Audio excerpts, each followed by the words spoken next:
Müşfiq müəllim, axırıncı dəfə nə vaxt yalan danışmısınız? Kimə? Qəşəng sualdır. Kimə? Mən kiməni siz özünüz düşünün də ümumiyyətlə, yəni ən son nə vaxt yalanla? Bəlkə bir 3 dəqiqə öncə, bəlkə yarım saat. Bugün hələ çatdırmamışam. Coşqun müəllim, sizcə qadınlar çox yalan danışır, yoxsa kişilər? Hər ikisi. Daha professional deyək. Qadınlar daha çox. Hər ikisi. Kişilər daha çox həqiqəti gizlədir. O yalan deyil də, yəni. Xeyr, həqiqəti gizlətmək yalan deyil. Başqa bir...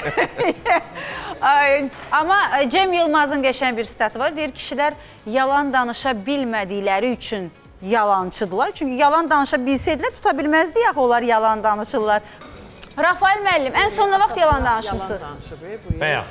Sən danışma. 77 dənə sifətim var. Mən də bəyək yalan deyirdim, onu çox istəyirəm. Hadi əlbəttə. Səni çox istəyirəm. Bilirəm. Ona Davam görə- etdik. Ona görə